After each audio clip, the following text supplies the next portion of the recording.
having this afternoon.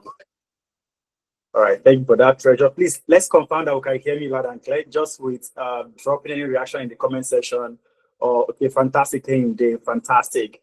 It's good to be here again, and we're going to be having a very, very, very interesting conversation on the 2025 Career Playbook, why data and AI literacy is non-negotiable for growth. Okay, so we're going to be talking about why data and AI is a non-negotiable for you if you are looking to grow in this 2025 career-wise, or even from your own personal perspective. Okay, so I'm going to bring up my slide and we're going to jump into the conversation straight. Okay, just give me in the next 1 hour or thereabouts, we should be rounding up this conversation. Okay, all right, well, before we jump in, I would love to know you and also know where you are joining us from. Okay, I would love to know you and know where you are joining us from. So just feel free to put your name and location in the comment section so that I'll know you and also know where you are joining us from today. Okay, let's quickly do that, and we're going to instantly jump in and continue. Can anyone hear me? I can't see any comments coming in. I can't see anything dropping.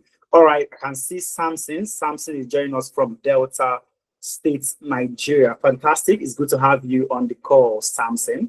Let's keep it coming so that we also understand where everybody on this call, where we are joining from, so they can also give us a more rounded approach to how to go about conversing this evening. Okay, have Cynthia joining from Enugu State, Nigeria. Fantastic, Cynthia. It's good to have you on the call as well. Okay, we have a lot of people here, so I don't know why we are not dropping our comments. So let's just use the comment section and drop our name and also where we are joining from for this conversation. And if you know anyone, if you know anybody, your friend, your family member, your colleague, even your enemy that you know that is going to benefit from the conversation that we're going to be having this evening, feel free to share the link with them and make sure that they join in and listen to what we have to say. If you've been to any of my sessions, you're going to know that it's a very, very interactive one. I mean, we're going to have fun this evening. It's a very, very interactive session. Okay, so let's make it more interesting as well. I can see Emmanuel from Cross River, Nigeria, Gaffa from Osun State, Emmanuel from Kano, and Lua Shegu from Ibadan, Oyo State, and also Gabriel from Abuja.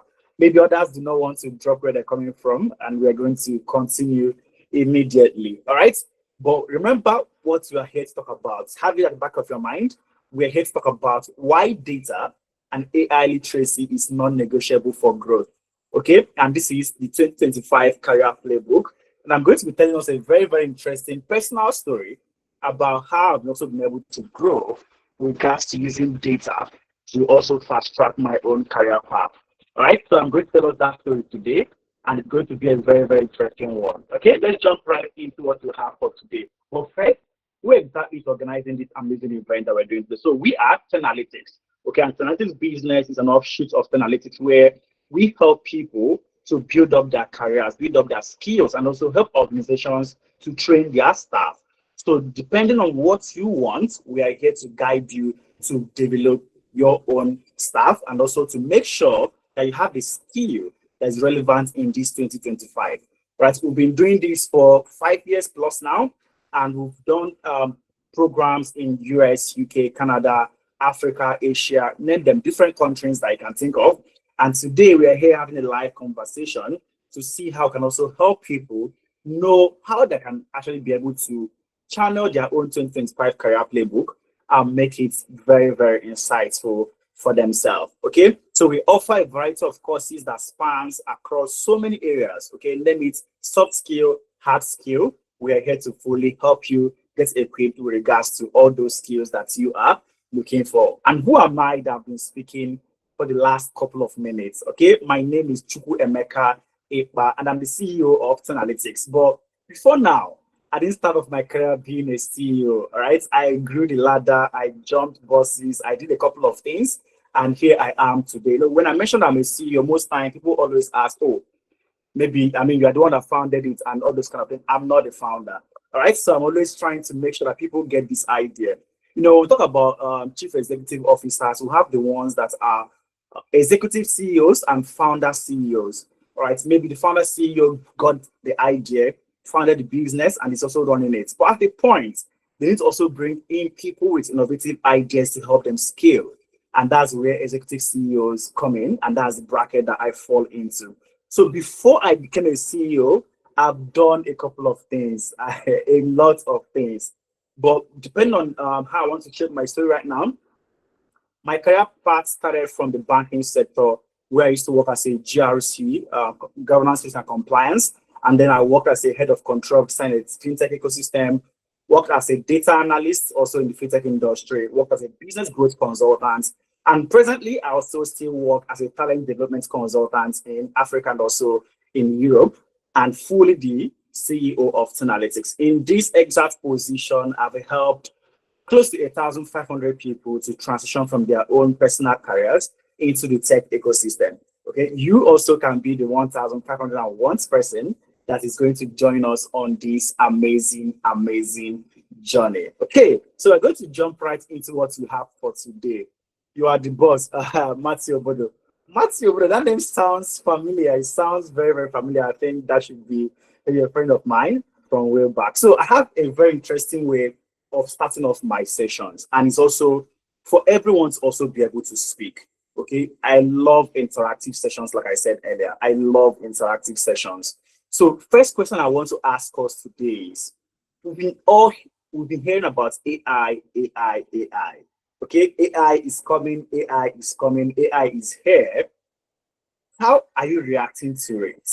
Okay, do you feel AI is here to take your job, or do you think that AI is also here to replace you? Okay, so if you want to speak, use the raise hand icon and I'll call you up to speak. Okay, and if you want to drop it in the comment section, also feel free to drop your own idea in the comment section. Do you think that AI is here to take our job? Or do you think that AI is here to replace us? Or you think that is here to actually do what exactly? Just feel free. There's no yes, there's no no, there's no right and wrong answer. I just want to also be able to see how we are thinking and the angle we're also channeling the discussion entirely. Okay, so let's keep it coming. I can't see any conversation, any comments yet. All right. Do we think AI is here to take out? I think AI is here to make work easier. Fantastic. AI is here to make work easier. Thank you, Matthew. That's what Matthew is saying, that AI is here to make work easier. Irochiku is raising her hand. Okay, Irochiku, let me call you up to speak. All right, Irochiku, please feel free to unmute and also speak. All right, feel free to unmute and also speak. Hi, Irochiku, please, I've asked you now to, you should be able to unmute yourself and speak now. Hey everyone. My name is Joy anyways, but for me, I kind of feel like AI is doing both. It's here to help, but at the same time, it depends on how we make use of it. It helps in aspect of, you know, career wise, but in terms of education wise, I think that's where um it all comes wrong. So I don't know how, I don't know if in the course of the whole presentation, you'll be able to like enlighten us on how AI should be of a good advantage for students. Because I know in the career paths, it works good in jobs, in workplaces. Of course, AI is doing very great things. But then in terms of academics, I think it's doing a whole lot of damage than good, in my opinion, though. Yeah. Yeah, fantastic, fantastic response, fantastic answer there, Joy. Fantastic. Okay, so Joy said that in terms of career, she feels that AI is here to help and also doing a lot of good.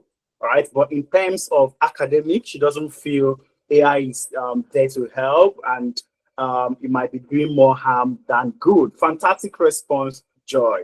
Fantastic, fantastic response. I can also see a couple of comments that people are dropping. I think Cynthia said, I think that AI is here to improve and make our work easier. Then Ferry Sove mentioned that it is here to make jobs faster, easier, better, save costs. Fantastic response, Faris. And Idowu mentioned AI is here to help delivery of tasks as fast as possible by about 50%.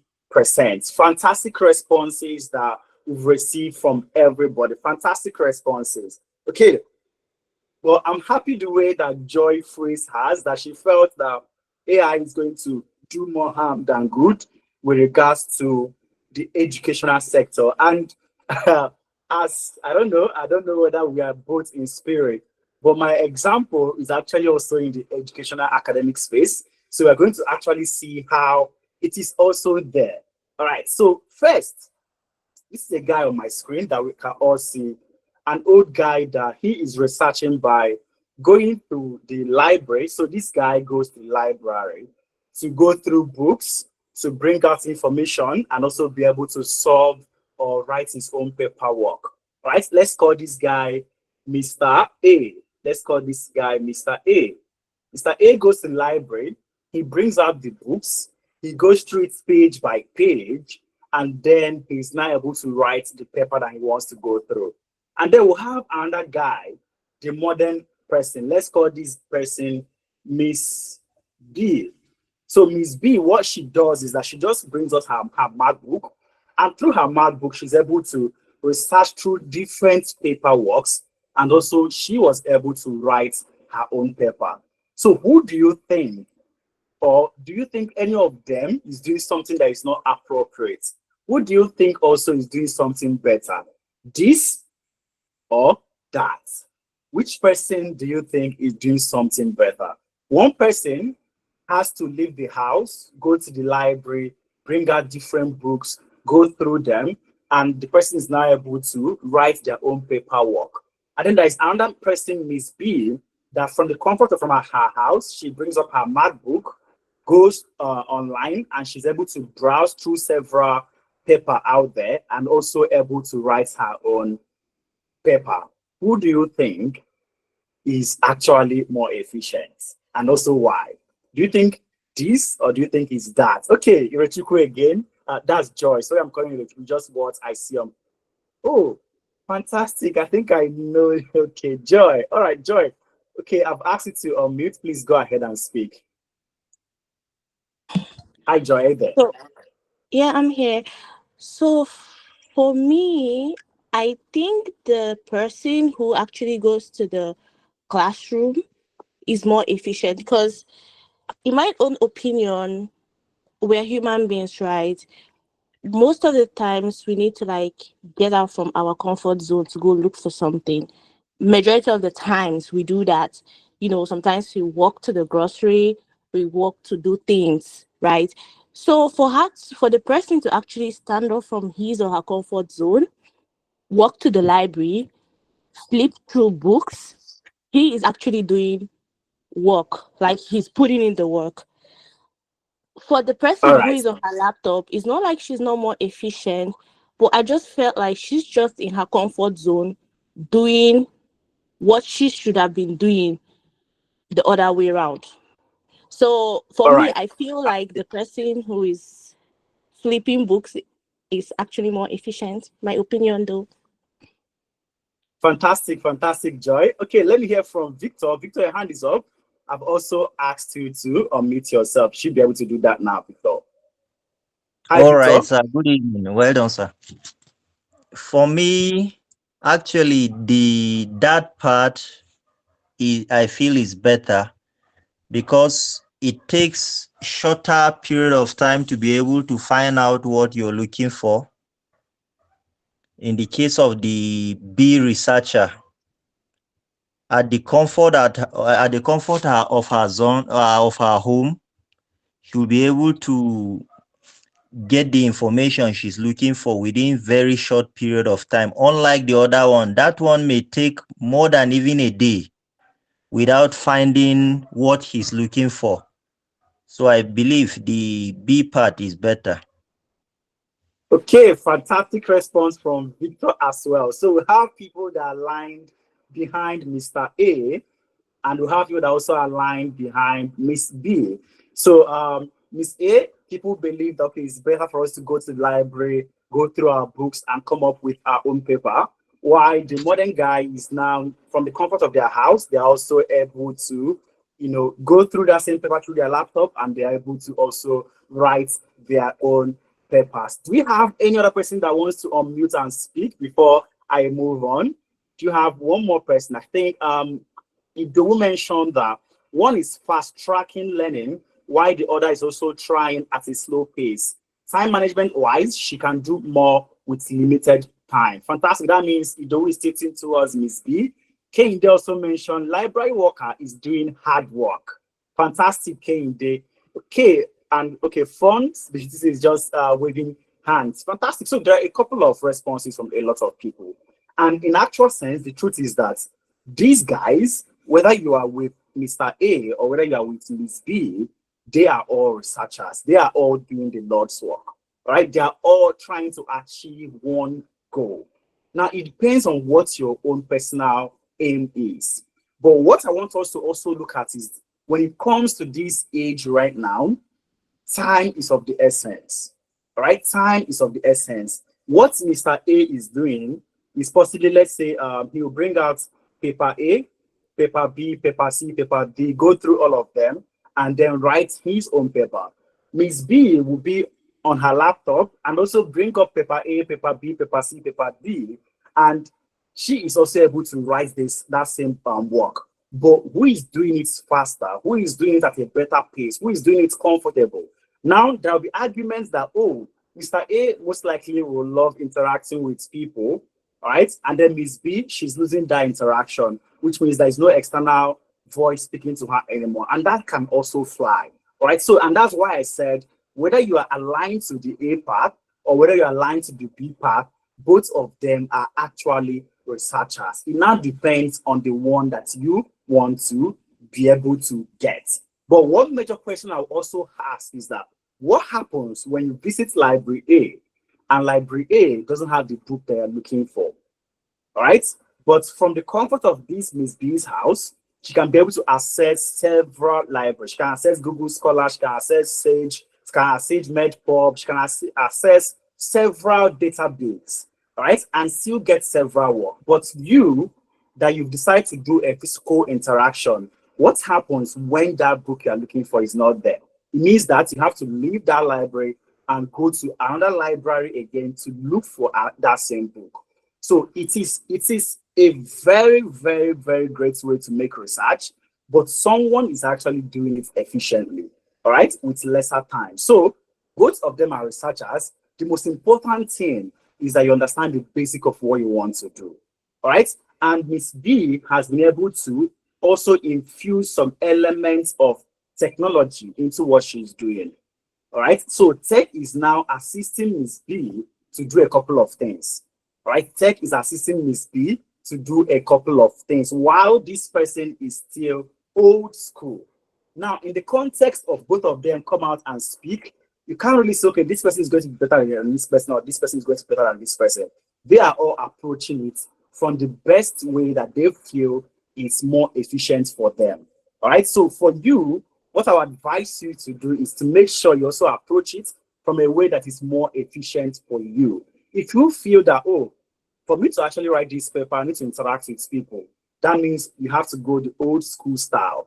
But if you feel like, oh, for me to write this paper, I have to actually be more efficient and go faster, that means you have to go through the modern research style. But the most important thing you need to note is that all of them are researchers, no matter the angle you look at it from. And that's bringing me to my next thing that I want to talk about. So I love the angle that Joy came from, and which is very, very, very unique. So for the last couple of weeks, I've been looking at a couple of, assessments and things that come to some starting schools in United Kingdom. And I noticed one thing that they all had in common. All right, there is an additional information on AI, which means schools have actually seen that these AI, they are here to stay. All right, it's a modern way of doing things, it's an advanced way of making things. It's now, how do we make sure that there is a regulated aspect of this utilization. So from most schools in UK, which I've been able to go through, there is AI usage allowed. So you can read with me, the use of generative AI is permitted in this assessment, so long as it is used in accordance with the instructions provided in. Okay, all submitted work must be your own original content. So what this simply means is that you can use AI to help you understand or find information, plan or proofread and edit work. However, you cannot use AI to generate these assignments. All right, so this is where I want all of us to also look at. And that's why I said I love the angle that Joy was actually coming from, because it's like both of us are in spirit, and it's exactly what I have on my slide. So most time, when new things come up, the adoption is always not fast, it's not easy. All right. And something that we've also come to see is that when a new technology come up, it's just a matter of time before it becomes the next big thing. So what most people are going to start looking at that point is, how do we integrate this and still regulate it? For instance, when mobile phones came up and kids were growing, there was now the advent of, okay, how do we actually, kids are using phones, but we don't want them to have access to some certain information online, all right? And then mobile technology companies now started infusing what we call child lock, right? It can lock a certain element of the mobile phone that that kid will not be able to access that. There's now a parental guideline on some of those mobile usage. And that is how this is also. So artificial intelligence is here. Most important thing we now need to look at is, how do we make sure that all the activities that we are doing is now in line with the ethical standard of our own profession? All right. If you're a HR as of today, most HRs will tell you, oh, please don't use CV, don't use AI to write your CV. But if you are HR that you are sorting through, let's say, over 1,000 CVs, you are not going to finish that work without using AI if you want to be efficient, right? Which means the HR that is trying to hire someone is using AI, all right? The HR has been able to figure out, how do I use AI to also my own benefits? Because if you decide that you want to go through 1,000 CVs, over a week, you are not done. But with simple integration to some AI platforms, you can get the keywords. Even when you now pass your CVs, it's now passing through what we call, what's it called again? It's going to be checked to know whether it's okay with some certain keywords. And all these things are AI that we are making use of. So HR is using AI. The person that's applying the job is using AI. Everybody is using AI. The most important thing I need to look at is, how do I make sure? Thank you so much for that, Israel. I lost my trail of thought. ATS, yeah, applicant tracking system. All right. How are you going to use ATS to make sure that you are getting the right candidates? So if 1,000 people apply to this job, ATS is going to sieve, and maybe bring out 15 or 10 guys. And then that's the people that the HR is now going to look at. Are you seeing how the HR is using AI to also ease their own job? So that is how most professions are integrating AI right now to make it easier for themselves on the job. Okay? But the most important thing I always mention to people is that it is important that you understand the background knowledge. All right? It's important that you understand the background. For instance, if you're a data analyst, you can use AI to get insight from data. But what happens when that AI has, small comma, when there is challenges, what do you do? So while I was preparing for this session, my Excel crashed.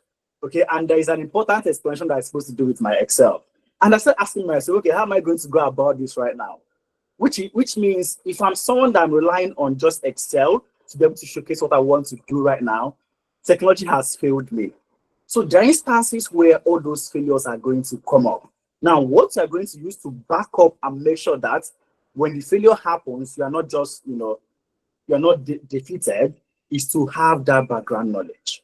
Okay, so if you're a student, depending on how your own school has seen the advancement of AI, but I can tell you for a fact that most schools have also adopted AI usage. And that is why I have this on my screen. Okay. So what this means is that you can use AI to help you understand or find information, find the paper that you want to analyze, even plan it, and also proofread your work or make some certain edits. However, you cannot use AI to say, oh, AI, I'm writing a project on, let's say, Chukwemeka Iba, and so on and so forth, and Brothers Nigeria Limited. Give me information on this. And you are taking that and running with it. That is not acceptable by the guidance stated by some of these schools. So now, how do we now infuse it into our own daily activities, our own daily lives, every single thing that we are here to do? Remember, we're talking about data and AI. Okay, why data and AI literacy is non-negotiable for growth. So if you're looking to grow, there's need for us to also be open to accepting some of these new ideas that are coming in. All right, so by the end of this session, clearly, there are three important things I want you to go home with, is that you're going to understand data explicitly. You're going to understand what data is all about, understand AI, and also you know how utilizing some of these AI tools to build a management report in less than 5-10 minutes. All right. And of course, you're also going to understand how you can position yourself for success, how and where. Okay, how you can actually be able to go about these things. So this is my own promise to you that by the end of this conversation, you are going to have understanding of these three basic things. And everyone always feels that these things are impossible. And it is normal. Okay, it always seems impossible until it is done. And at that initial point, people are not even going to notice the efforts you are putting in, the great work you are doing, so many things that you are doing. But then it's when you see the results that, oh, people now start realizing, oh, this is actually possible. It's actually possible for me to be able to build my own career from the aspect of data or AI, infusing them into my own lifestyle and making it to grow. And I have a couple of people that have actually been able to, do this in the last couple of years. I have Abigail. When Abigail transitioned, when she moved to Canada, Abigail, she was doing care. She was a normal carer. Okay, but after she's been able to also remodel her own career playbook, she started working as a business analyst in Edmonton, Canada. We also have Tony. Tony used to be a pharmacist. All right. She also, used the same playbook and remodeled her own lifestyle. And she's now a benefits analyst with full visa sponsorship with the NHS in UK. Same thing with Benga, Nathaniel, and Abdurrashid. Abdurrashid is still currently in Nigeria. He is working for a company in US, Child 420. Right? And when Abdurrashid got his own, he's presently in Nigeria and working for a company in US. Right? And this is to show you that it is 100% possible for you to actually be able to get these things. But it's now, how do you shape yourself? How do you model your own career playbook so they can easily be able to plug into all these possibilities? All right. And quickly, there is only three things that you need to do for you to be able to get this. All right. Simple thing. It's not hard. Number one is you need to learn. All right. We have to be open to learning. For instance, still using that example of the old researcher. Let's assume that the old researcher did not learn how to utilize laptop to actually browse and get data. What happens in the absence of a library? Okay, even if he or she doesn't want to utilize it, learning that skill is important. Just learn it, have it in your own arsenal, and forget it. All right, learn it, have it in your own arsenal, and forget it. But one major mistake that we all make most time is, what do I learn? All right, so these days there are a lot of information out there, including the one I'm feeding you right now. But the responsibility of sieving out this information rests solely on you. Okay, some people are going to tell you, oh, I did this, I did that, learn this, learn that, and that is perfectly well for you. Okay, but the most important thing you need to do is learn the in-demand skills. All right, the in-demand skill. I know when we're all growing up, many of us here, I studied civil engineering. I don't know the courses that we all studied here. And it was still from the same, what was in demand as at then. So if you're, let's say, a millennial per se, yeah, mostly millennials, right? If you're a millennial, there's high possibility that you are teaching towards engineering, medicine, you are teaching towards all these professional courses, and so on and so forth. But look at me today. I can't even remember last time I opened AutoCAD or anything relating to that. Now, what I'm trying to say is that errors always come. That error will always come. This is the era of this, is the era of that. But the most important thing you need to discover is what is in demand in this exact era. Okay, right now, as at today, 30th August 2025, what is in demand? Okay, so you can look at some certain skills that I'm able to identify that we're also going to look at actually. All right, you can see some of those skills. Which one should you go into? Okay, so first thing you need to identify is you need to learn. Okay, and then most importantly, you need to package yourself. So packaging is non-negotiable. You need to learn, how do I package myself for me to actually get this thing that I'm looking for. All right, so a couple of months back, we were trying to do some partnership with some universities in Nigeria. So there's something that happened that one of the VCs asked me a very important question. He asked me, how many years of experience do I have? That question, I knew the angle he was going to, because if you look at me, obviously I'm just a young man. I told him, okay, collectively that our management team has close to 50 years of experience, that this happened, that Deza has this, Efmina had this, and myself, I have this, and collectively we have close to 50 years of experience. Now, did I lie? No. Did I repackage myself? Yes. So instead of telling him, oh, I have 11 years of experience, I simply said, oh, our management team has close to 50 years of experience. Personally, I have this person has this, and this person has this. And it has given him the insight into what he wants to know. Because if I just tell him, oh, I just have 11 years of experience, he's going to look at me, oh, this boy is just, starting life. So packaging is very, very crucial. And it starts from your own CV. So CV, LinkedIn optimization, I can't emphasize LinkedIn I don't even know how to explain it right now. Because over the last couple of days, most people that I speak to, there's only one word that they always give me. LinkedIn is cringe.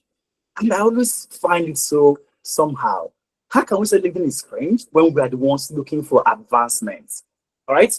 You want to advance. You can't hide in the shadows. You can't just light a match and keep it under the desk. You have to put it, up for it to shine.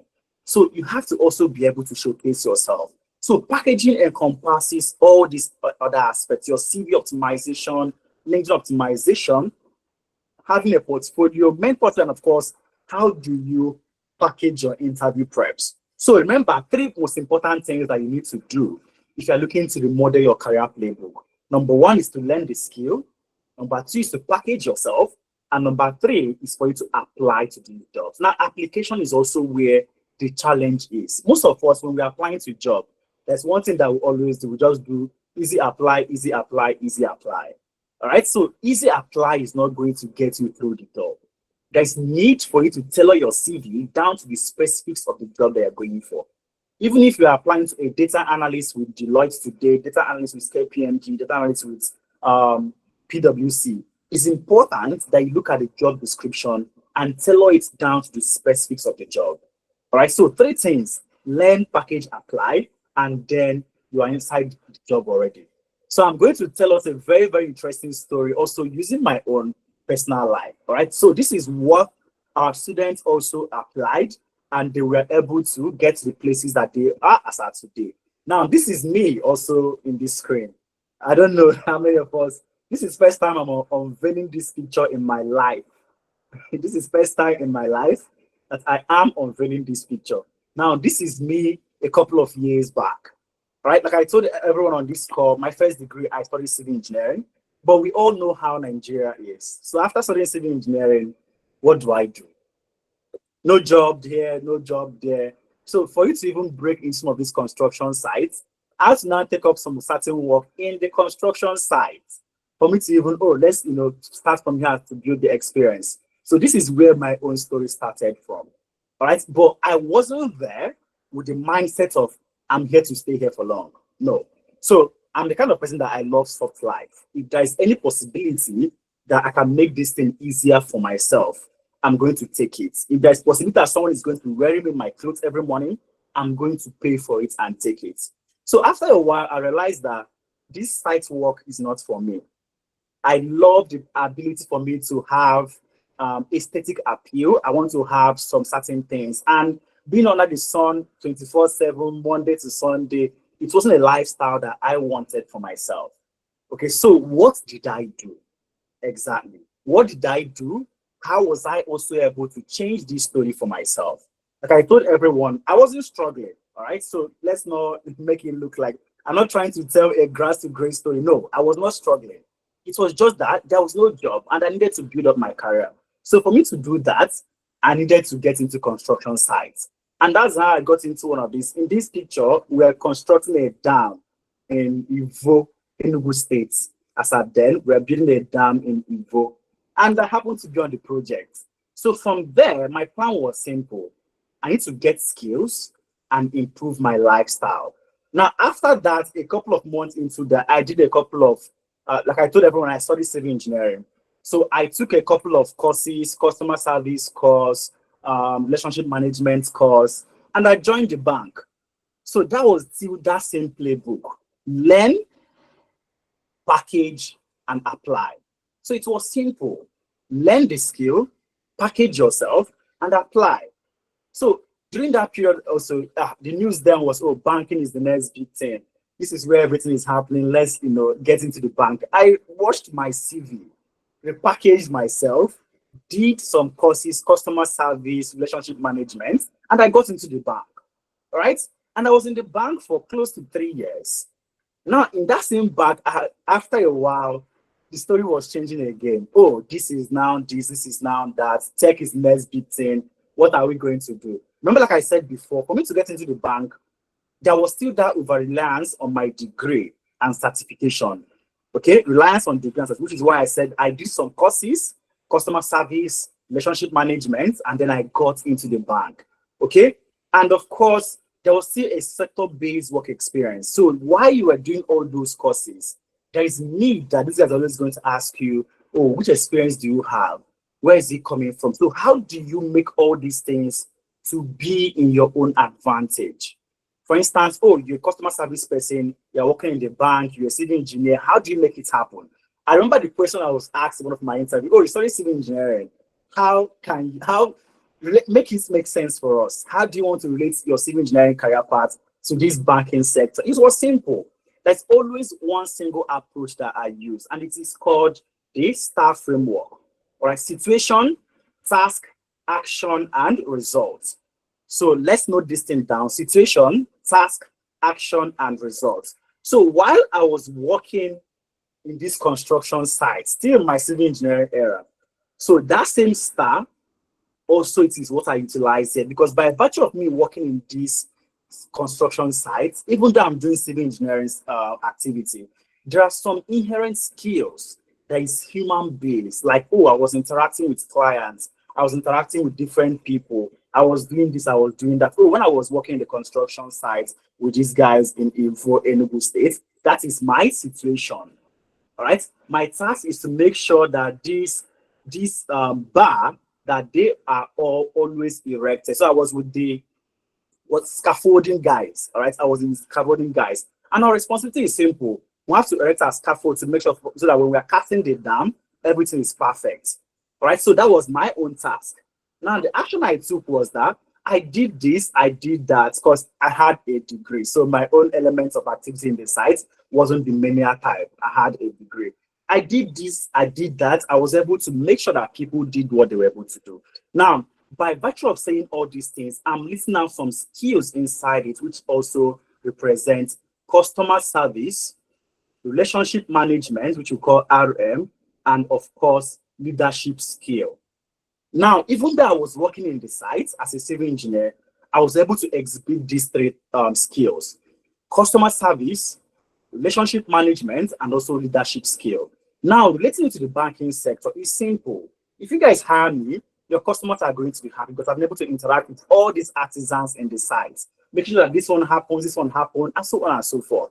And that same aspect, relationship management, and of course, the last one, which is leadership skill.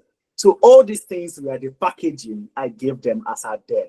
And this was me as at then when we were in banking school in Marina UBA. As at then, we got into banking school, and the rest is history. Now, after a while, it now became another issue, like I was telling us. Oh, banking is no more. It's in the bank. You're going to do this, stay there for a lot of time.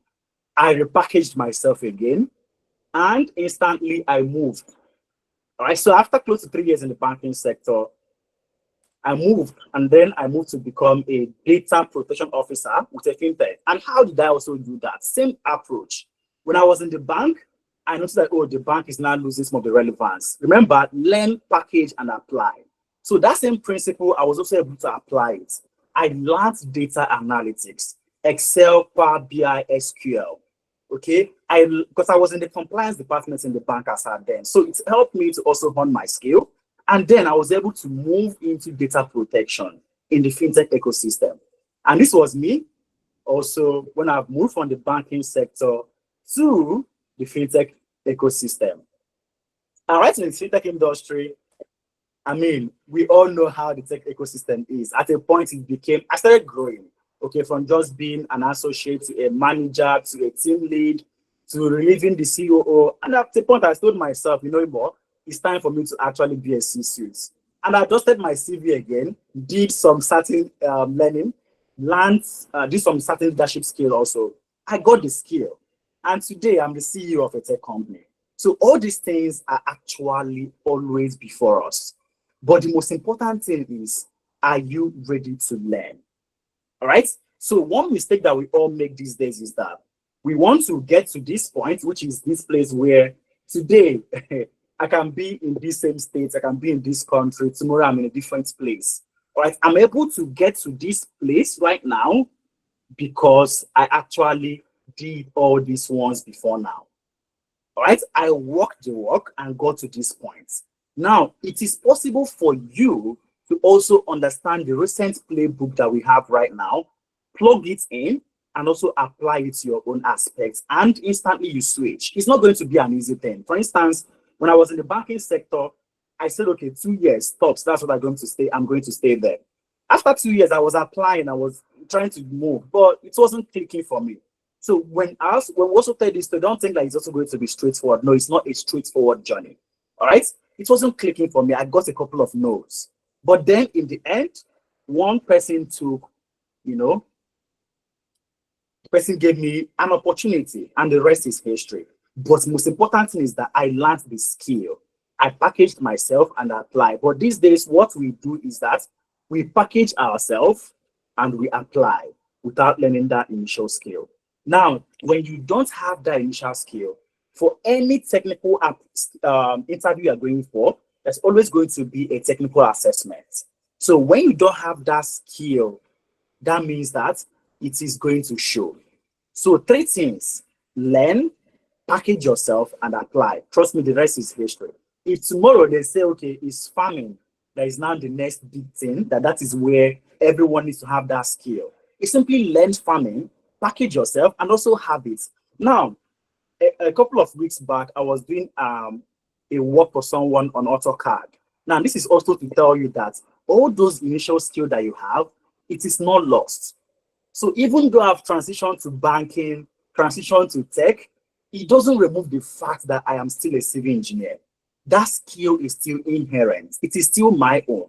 So remember, with all those different branches that you have now, it means that you can easily get different things for yourself.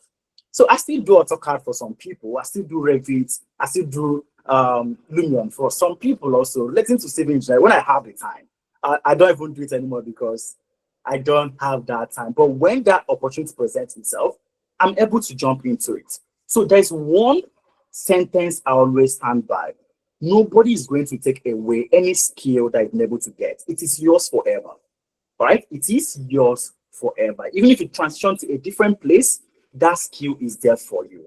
So moving on, right now, if you are looking to get into a skill, which aspects should you be looking at?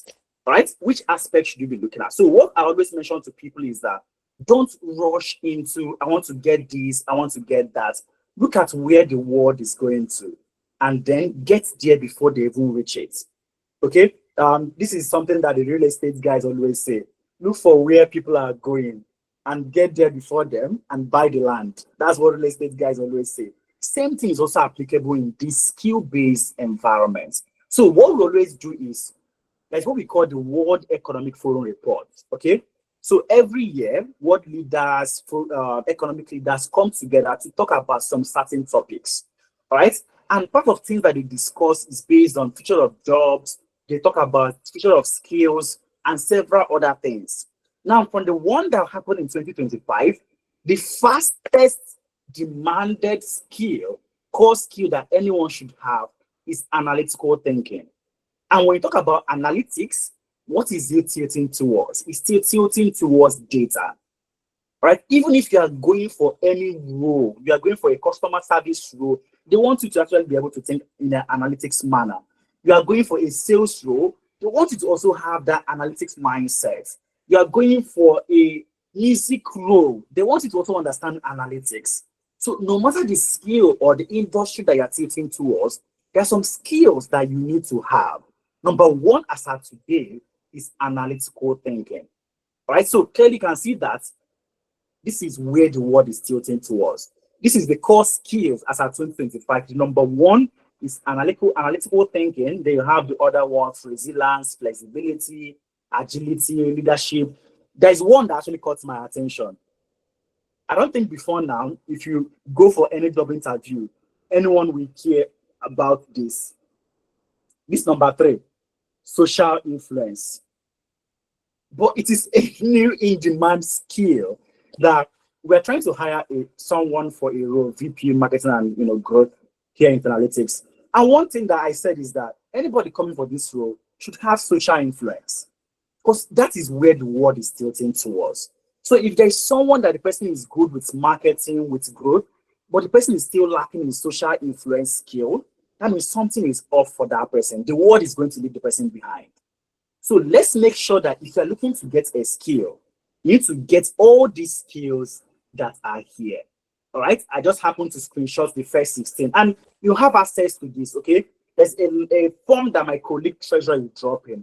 All right. So make sure you fill that attendance form. Once we are done, we're going to send this slide and also the recorded version of this conversation to everyone that filled that form.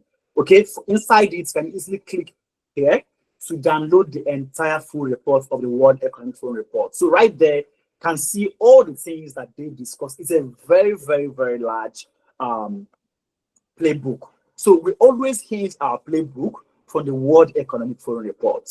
So if you are looking to get a skill, as of today, the number one core skill in 2025 is analytical thinking, which means it is a place that you need to be at. All right, you need to also look at these ones: resilience, leadership, and so on and so forth. Then look at number 11, AI and big data, which is also part of what we are discussing today. How important, why is data and AI literacy a non-negotiable? It is simple. No matter any career path that you're trying to tilt towards, there is always need for you to understand data. Data can be in numeric form, it can be in verbal form, it can be in several forms. Even if you're not working with numbers, information that you gather is also data. So it's important for you to have this skill. So if you are here and you're still thinking, okay, which skill should I get myself equipped with in 2025? You should be looking at all these core skills that we have right now. Now, but the most important one, remember, is which one is on the rise. Remember what I said earlier? Look for where the people are going to get there before them and buy the land. Now, there is the aspect that Anne talks about the skills on the rise. As of today, the number one skill on the rise is AI and big data. And if you look at the gap that it gave everyone with regards to net increase, it gave everyone like 87, that's the net increase with regards to it. All right? Net increase means that this is the increment with regards to where they were before and how the demand is right now. So you can see the increase that AI and big data had. All right? The green aspect represents the one that is just going to be stable, it's just stable, and then the decrease is just this minimal red side. So it had the highest increments and the lowest decrease that also happened. So it simply means that the number one skill anybody should have as of today, the way that everyone used to say, oh, I'm an analytical person, I'm a creative thinker. The one that is going to take over right now is I have AI and I understand big data. I can use artificial intelligence and I understand how to also use data to bring out insights. So are we seeing clearly that the number one playbook with regards to skill increase right now is AI and big data? Are we still following? This house is very quiet. If you are still here with me, drop something in the comment section so that I'll be sure that there are still people that are listening to me. Okay, thank you, Blessing. Thank you, Blessing, Loretta. Hey, Aspire, Agape, and also Afiz. Thank you, thank you, thank you. Fantastic. Now, if you are looking to get a skill, number one you need to move towards is AI and big data. In fact, if you look at the fastest growing skills on the rise between 2025 and 2030, you can see that most of them are all in the tech ecosystem, right? Most of them are within the tech ecosystem. Number one is AI and big data. Number two is networks and cybersecurity. Number three is technological literacy. Before you now start seeing number four, which is around creative thinking and this other aspect. So creative thinking, resilience, and this other aspects, they are on a different bracket.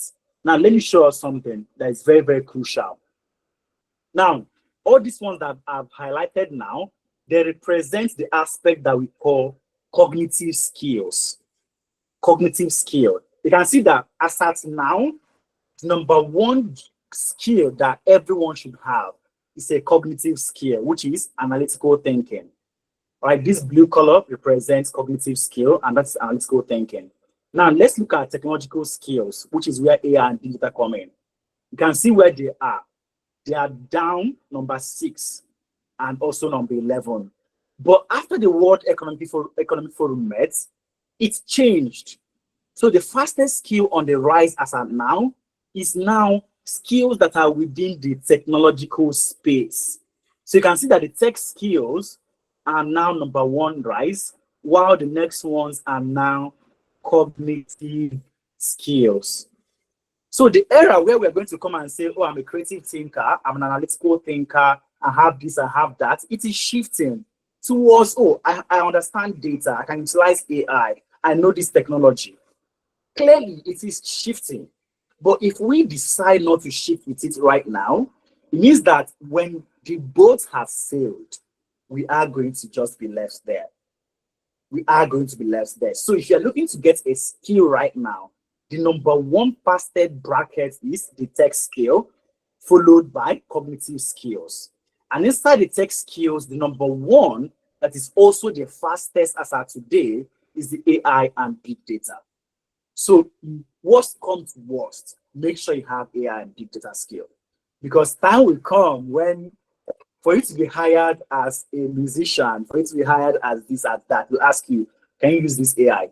There's this AI I was looking at. It can compose a song, give me beats, and float it for me. I was like, okay, why do I need to enter a studio? So when I see some of these things, it is very, very scary.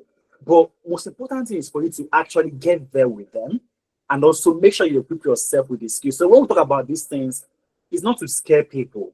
It's just to give us valid information for us to know what is coming, know how we can also position ourselves to be there. Okay, so there are a lot of skills here. Like I mentioned earlier also, make sure you fill the attendance form that my colleague Treasure is dropping. Once you get it, simply click here that I've also identified, and it will take you to the World Economic Forum site, and you're going to see the full report. And you can take your time to go through it and be able to understand everything that is being mentioned. But the most important thing there is that you need to know that tech skill is number one. Before now, cognitive skills were number one skill that were fastest growing. Okay, number two is now tech. But right now, the reverse is the case. Tech is the number one, while cognitive skills are now number two. I think there's a question for me. Where do I get? Okay, the attendance form.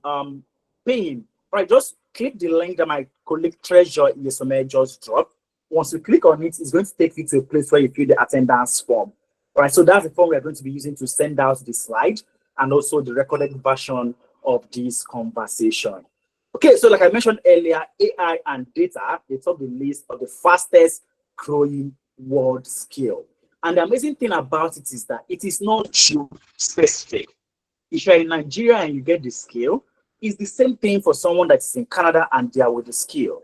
If you're in Ghana and you have the skill, it's the same thing with someone that is in US.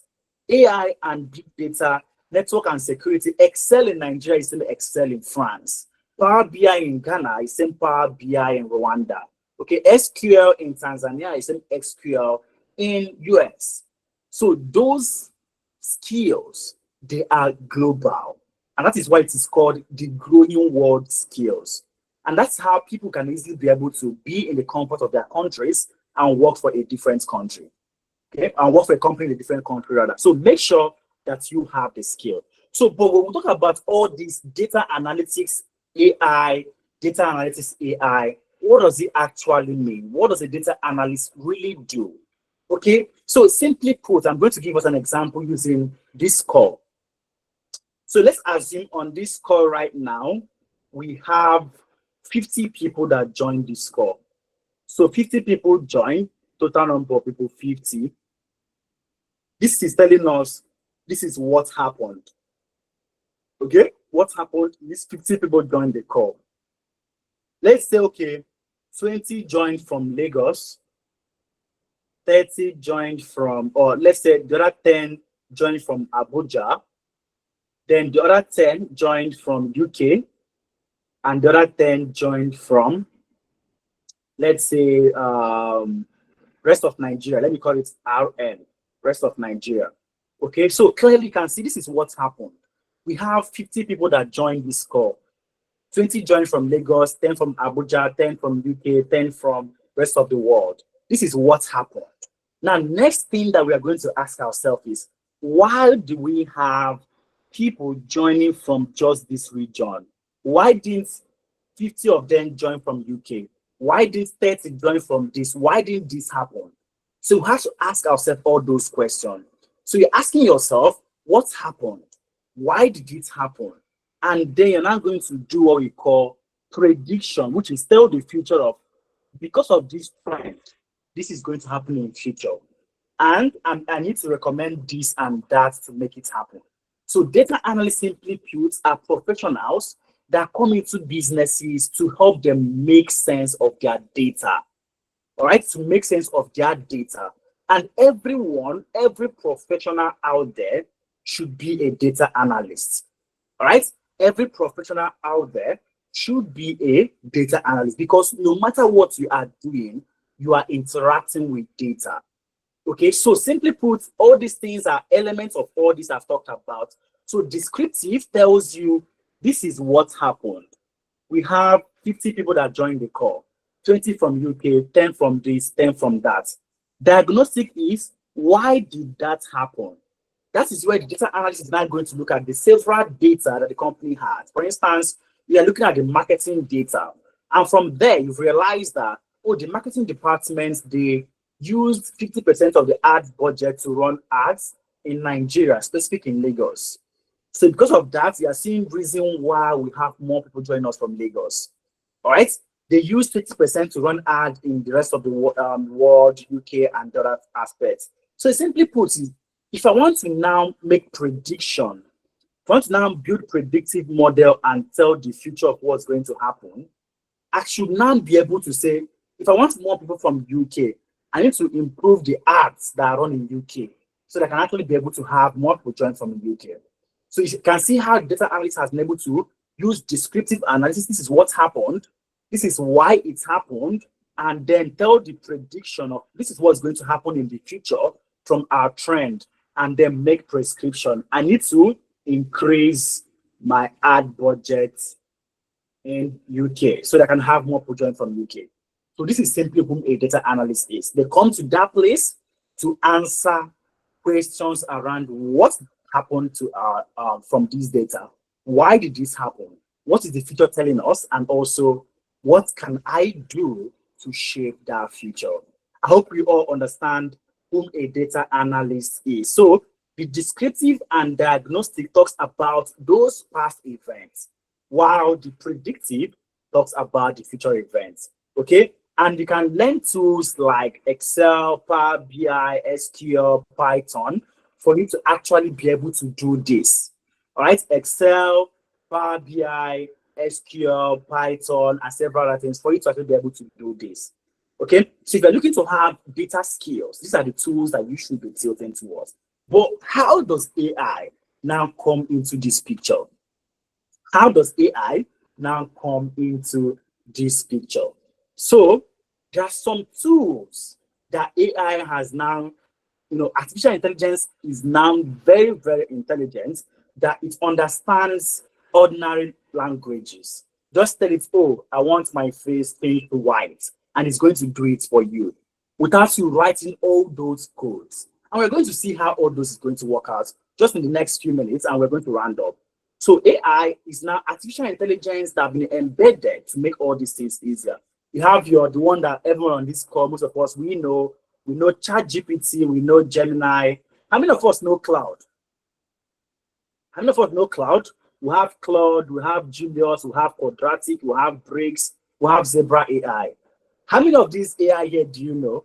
We have DeepSeek, we have several of them. So that should tell you how these AIs are here to actually help us. So there are a lot of them out there right now. So something that's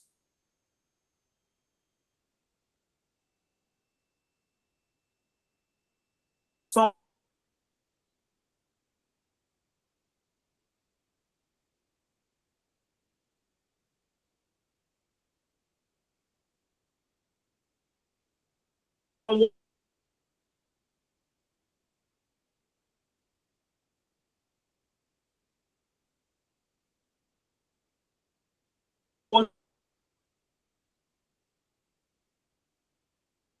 can anyone hear me?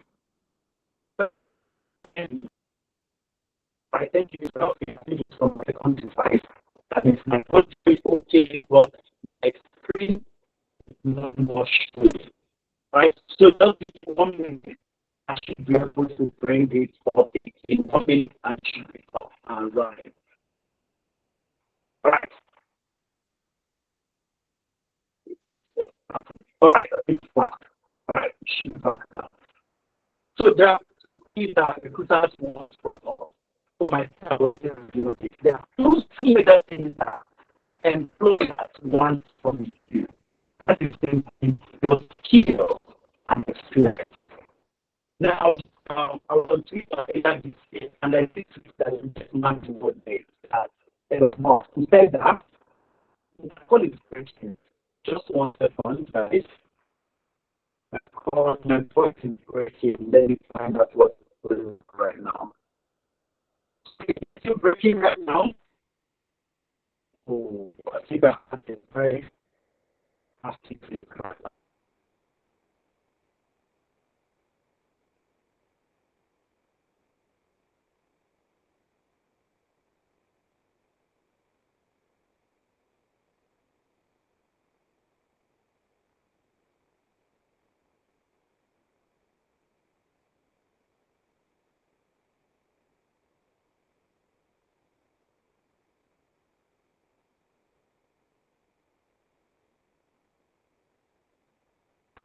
Not clear. What's going on? I think so. I just keep shaking. All right. Just 1 second, 1 second, 1 second. 1 second. Okay, it should be okay now. It should be okay now. I think this should be okay. Okay, so I think it should be okay now. I move on. I move on. Can we get that clear? Can you get that clear now? It's not clear. I'm sure I get that.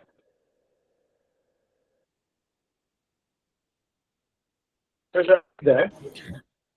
Hi, Chukwemeka. We can't still hear you. Your network is breaking. Let's try again. Now, Treasure. It's still breaking. It's not clear.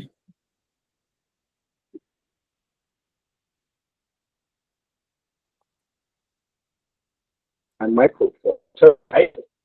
Some of the things we're talking about. It's part of what they are here to discuss because all are part of what we are anticipating. believe we should be good right now. We should. Oh, just give me thumbs up. Mm, it's not clear. Still not clear.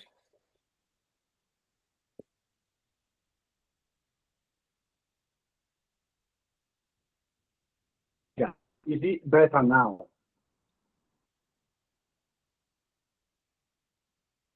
Can anyone hear me? Slightly. Oh, Okay, now it's better. okay, great. Okay, thank you so much. All right, sorry guys, this is part of what technology can do to us. Sometimes one click somewhere and everything will just spoil. So I'm going to bring up my screen again so that I'm sure that we are all flowing with me. All right, just 1 minute. Let me bring up my screen.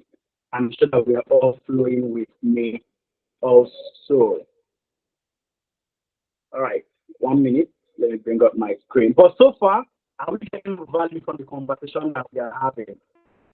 Are we getting value so far? Let me be sure that you guys are actually following what I've been talking about. And we are also, okay, thank you, Uche. Others that are here, are you getting value from what we're discussing? Agape, okay, fantastic. All right, please, okay, I can see a couple of hands raised.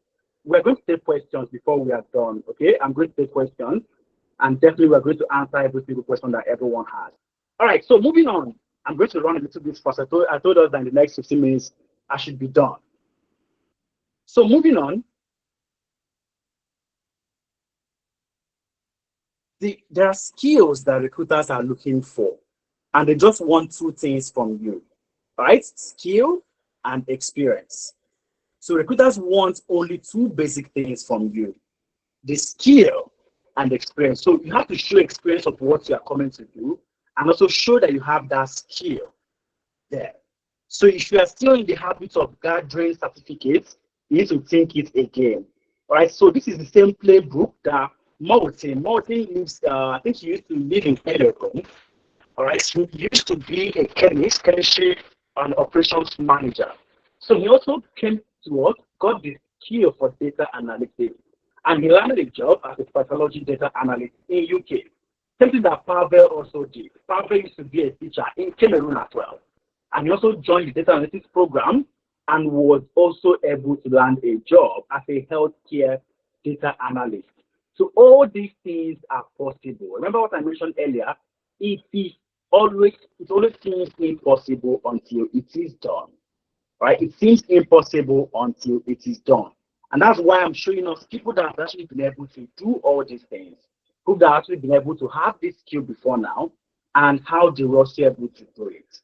Okay, so these guys transitioned, got their own skill, they learned, they packaged themselves, and they apply to the job. And that is what you're also expected to do. So if you are looking to be a data analyst, you need to get the skill, package yourself, and then land the job. All right, you need to get the skill, package yourself, and then, of course, land the job. So I'm going to walk us through how we can actually also be able to use cloud to make this to happen. I'm going to walk us through how we can use cloud to make this to happen. All right. So with cloud, it's just a web application. All right. It's just a web app. So all you have to do is just go to your Google, type cloud, and it's going to pop up for you. And I'm going to show us what we are going to be working on today. All right. I'm going to show us what we are going to be working on today. So simply, we're going to be looking at this telco performance analysis. So just have like a small data set. It's not very large. A small data set, and there is one major thing that I want to achieve. There's the project objective, which is to commission a comprehensive analysis of the competitive landscape in the rigorous telecommunications market, to inform our strategic decision making and identify opportunities for market share growth and Apple expansion. So the scope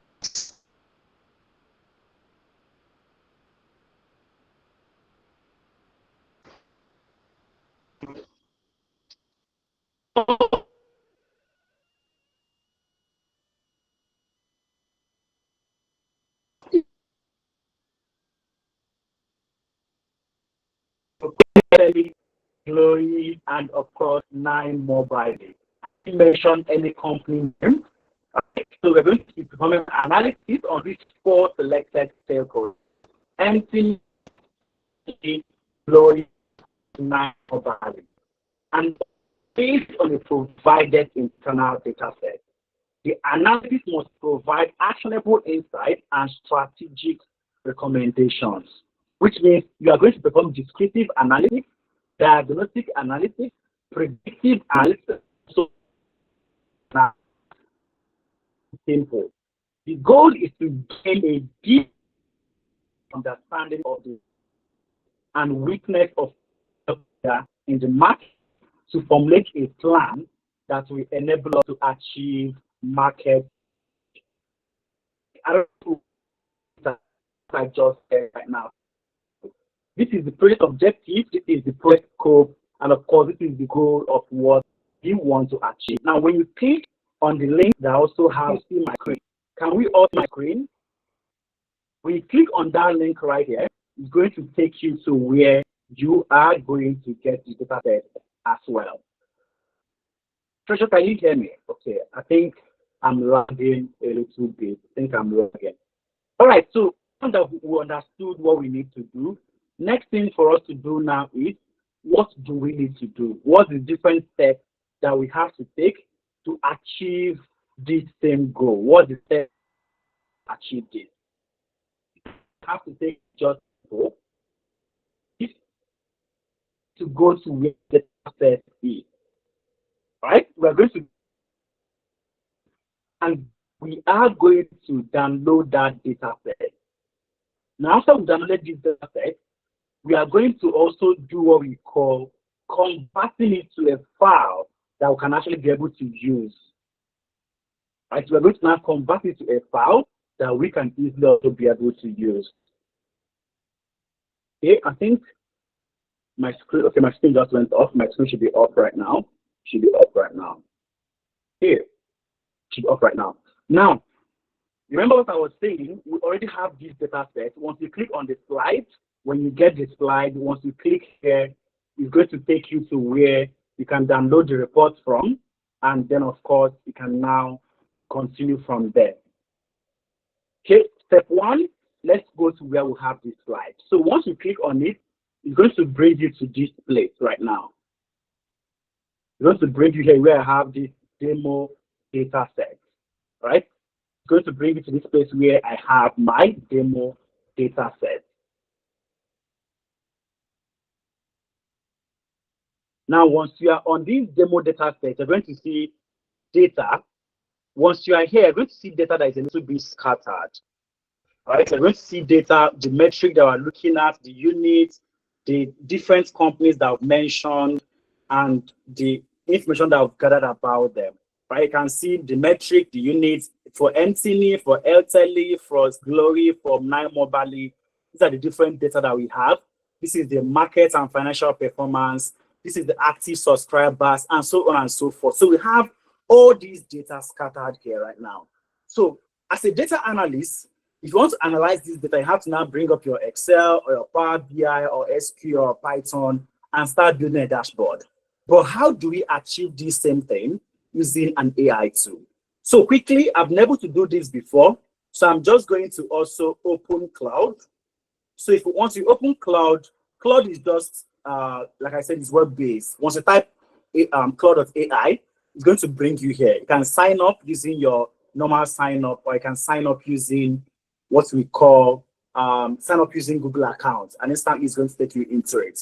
So right here, we are going to give it that same prompt that we have on our slide. So you can see what we have here. Here is some data on a telco performance in CSV format. All right. Can you analyze it to gain a deep data-driven understanding of the strengths and weakness of each major player in the market, and 7 visuals to create a comprehensive management report? Also explain why you chose each metric. And then we'll have a step 3, which is next. I want you to create a dashboard with these and visualization using HTML and so on and so forth. So let's prompt Claude with this exact prompt that we have here. Are we still with me? Are we still with me? All right, thank you, Uche. Thank you. So let's just simply copy these prompts that we have here, which is here is some data on telco performance. So copy this one. We've gone back to our cloud. Now, remember I said we can download it and then save it as CSV and of course upload a file. But there's also an easier option, which is simply, take a screenshot. Take a screenshot of what I have here and analyze it for me. So I use the option of take a screenshot. So once you click on that, take a screenshot, it's asking you, where is this screenshot that you want me to take? It's on my demo data. So I simply click on my demo data and click on share. So I've shared this with Claude, and I'll now type that same prompt that I have right there. Here is some data on telco performance in this. Can you analyze this and give me this, explain blah, blah, blah, and then simply prompt it. Now I've given Claude the work to do for me. Now it's now Claude that will now, you see, it's telling you pondering. Okay, I can see this, I can see that. You can see it's already writing the code base for you. Claude is already writing the code base for you. So these are things that is going to take a data analyst hours, several hours to actually come up with. We can see Claude is writing this exact code base for you. So it simply means that, remember, this is something that a data analyst can do, but AI can also help you do it faster. Right? You can see it is doing it for you. So it might take a couple of minutes for you to finish, and then we'll have what it's going to give us. Okay? It might take a couple of minutes, but this is to show you that it is possible, or highly possible, for this to be achieved. All right? And once it is done doing all these things, it's going to also give you what you are looking for. Okay? You can see, I can see the telco performance data in your spreadsheet.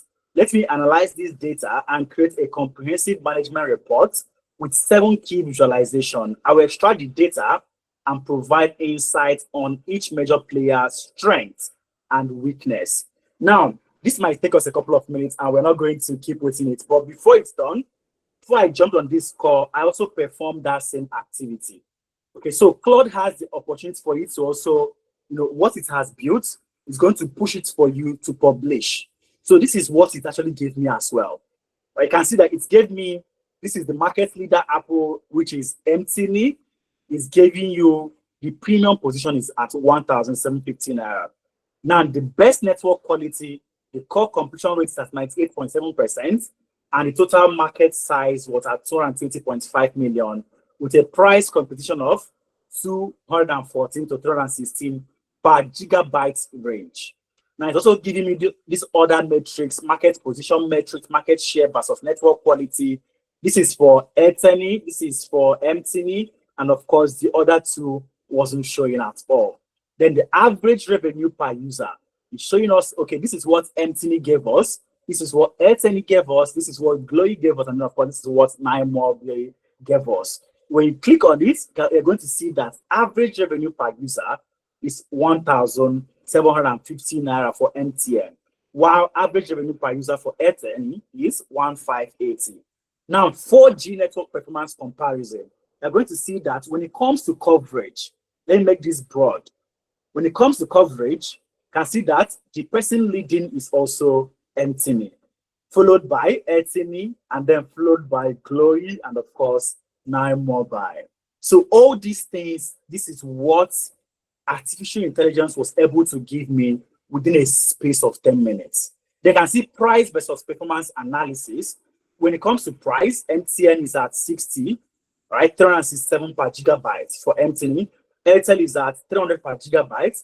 Then the other ones also have theirs. The market share distribution, we all know who the market leaders are. From our own data set, we're also seeing that MTN is leading, followed by these guys, and Airtel, and of course, Glowy, and then 9mobile. Now, this is what it was able to give me. And it was also giving me insights, quality-driven premium position with this, and so on and so forth. That MTN Nigeria is the premium leader. All right? Airtel is a balanced challenger, while Glow is just a value player in crisis, while 9mobile basically in survival mode. Now, this is what they were able to give me in a space of time. Now, you can see the other prompt I also did it is done also performing that same prompt. All right, it is done performing it. So quickly, you can also see that same aspect. This data is also being shown here. All right. So have we seen how what a data analyst can do in days using cloud? He can do it within a space of 5 minutes. And this is actually without even downloading the data set. We simply ask it to screenshot it from where the data is. Screenshot it, analyze it, and give him what I'm looking for. Now, this is to show you that it is not here to actually take over. It is here to optimize you. Because for you to explain these things, if you don't have that data understanding, you're also going to struggle. So you can see there is now several others: market overview, network quality. When you click on each one, it's now going to take you where it has to be. All right. So this is clearly a data set that in the last 5 minutes we ran it and it gave us this response as well. So quickly, this is to tell you that AI is actually here to help you and assist you and make your job easier. So if you are still struggling to know, okay, what do I need to do? How do I get here? What do I need to make myself to understand these things? I want you to note that AI is already here. And the people that are going to benefit more from it are people that understand how to also prompt it. For instance, someone can give the AI that same slide and ask AI, hello cloud, please analyze. I don't see anything. Guys, please confirm that you guys can still see my screen. Someone said that they can't see anything. All right, thank you, blessing. All right, so quickly you can see that how I prompted my own. I gave it exact instruction. Here is some data on telco performance in CSV format. Can you analyze it to gain a deep data-driven understanding of the strengths and weakness of each major player in the market, and 7 visuals to create a comprehensive management report? Also explain why you chose each metric. Now, you can see my own prompt. Another person would go to Claude and tell Claude, hi Claude, analyze this data and give me the insights. Do we think my results and that person's results will be the same thing? Let's feel free to type it in the comment section. Me that gave my prompt to be like this, and someone that will go there and say, Claude, analyze this and give me insights. Do you think our results will be the same thing? All right, Font said no. Fantastic. It is clearly not going to be the same thing. So prompting is now what you also need to learn. So when we talk about AI is there to also optimize, it simply means that you also need to learn, how do I make use of those AI? How do I prompt? Okay, and these are things that we're also able to equip people with to understand. Remember I said for you to package yourself, you need to build a portfolio. So when you work on all these projects, you need to have a portfolio to show evidence of what you've done. All right, evidence of what you've done, so that when recruiters look at it, they can say, oh, Chukwemeka has worked on this telco data set. Chukwemeka has worked on this railway data set. Chukwemeka has worked on this cybersecurity data set. And from there, you can build and package yourself extensively. You can see our past students, that is how they were able to land jobs. They learned the skill, they packaged themselves, and then they applied, and they were able to land all the jobs. So the next amazing thing there is that if you're looking to start in this approach, for you to learn how to do all these things, it's beyond just writing this script and prompting. You need to understand the ideology for you to prompt AI. So our next cohort is starting on the 13th of September 2025, and you can actually be the person that will learn how to make these things happen. So we have 2 basic open programs coming up. Number 1 is generative AI for data analytics and professionals. So if you're looking to know how do you use AI as a data analyst, as a professional, how do you build your dashboard, analyze data sets using generative AIs, you should be looking at generative AI for data analysts and professionals. But if you want to become an AI automation engineer, then you should be looking at this one on the right-hand side. So them are different courses, but they are all starting on September 13th and ending on October 5. Okay, September 13th and ending on October 5. It's a weekend-based program. It's not every day that you have to come to class. No, it's just a weekend-based program. So September 13th to October 5, 10 a.m. to 2 p.m. Also, I don't know if we are there. 10 a.m. rather to 1 p.m. And also we have Sundays 2 p.m. to 5 p.m. So Saturday 10 a.m. to 1 p.m. Then on Sunday 2 p.m. to 5 p.m. West African time. The same thing for both of them. So they are running iteratively. So you have to choose the one that you want to learn. So if you are looking to learn how do you use generative AI for data cleaning, querying, and prompting, generate SQL queries and Python code for natural language rather. Then how do you build AI-powered dashboards in Power BI, Tableau, and also apply AI for forecasting, present insights with AI-driven storytelling, and of course have a custom project.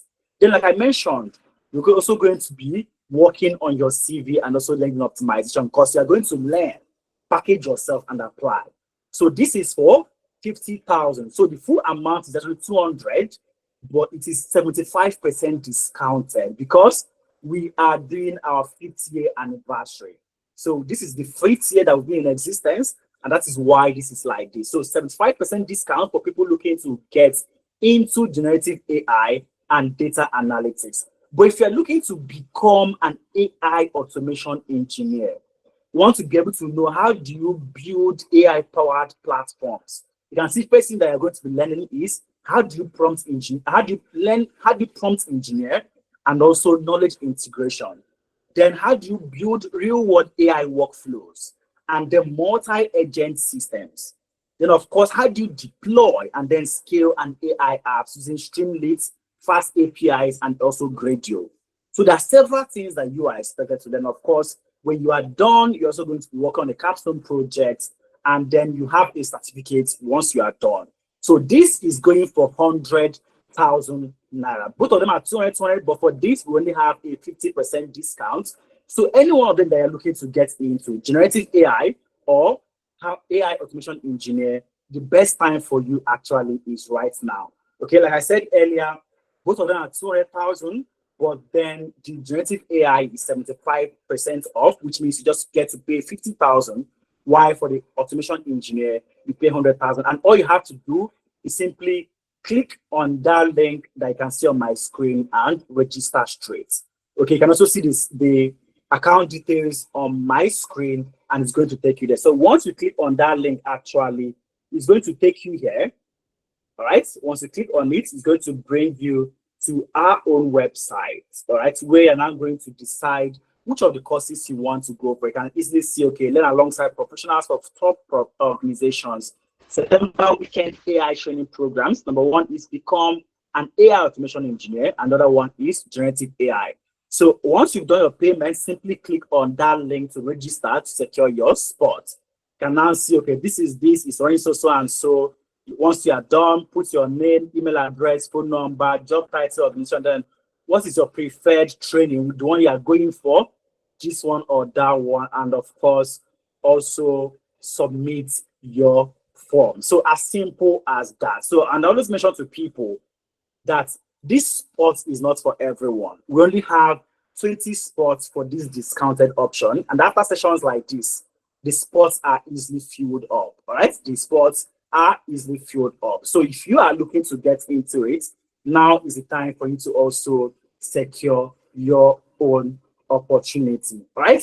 So, and once the 20 spots are filled, the price goes back to the full amount, which is now 200,000 naira. I hope that is very clear. I hope that is very clear. On our own side, continuously, we're also striving to do better, striving to know more. So recently, last year, we got into the Alberta Catalyzer program where we are learning how do we also help more people to break into all these tech career paths. This year, currently, we got into the Dohi UK Accelerator program as well, where we're also learning how to scale more and help more people to get these skills. All right. And when you are done, you're going to be getting this certificate from us that is fully accredited by the ACTD, American Council of Training and Development, showing that you are now a certified AI engineer or that you are a certified this and that. I hope that makes sense to every single person right now. So this is time for me to take questions. I can see a lot of hands raised. So I'm going to be calling us in that order, please. So FI Paying, your hand is up.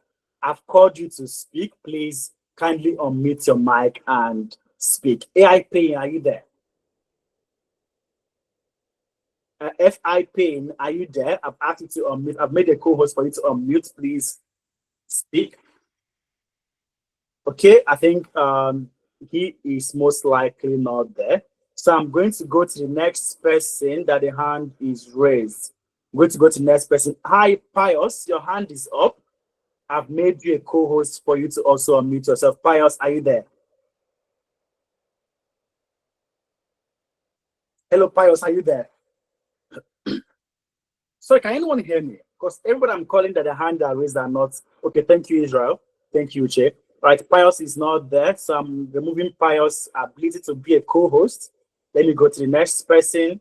Next hand that I have raised is hi, Blessing. Blessing, I'm making you a co-host now for you to also be able to unmute yourself. Hi, Blessing, are you there?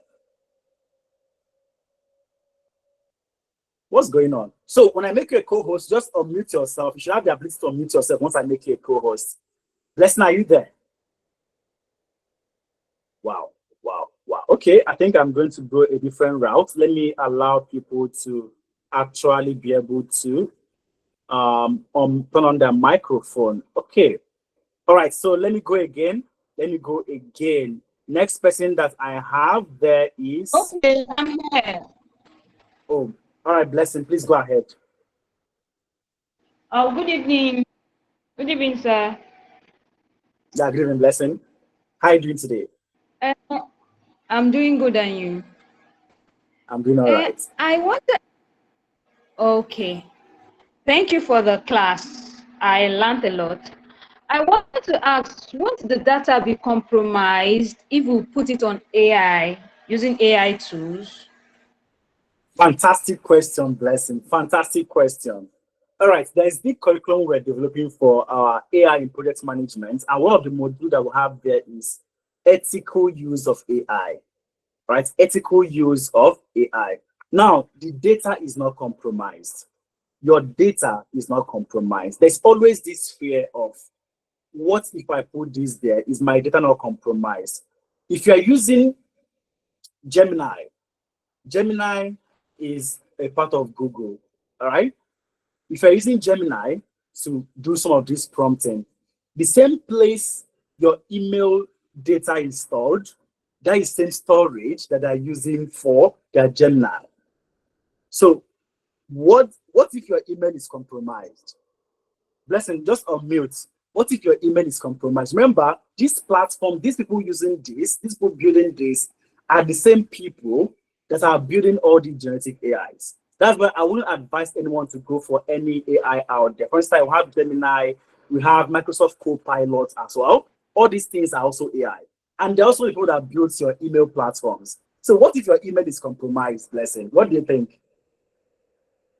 I don't think there's anything I can do about that.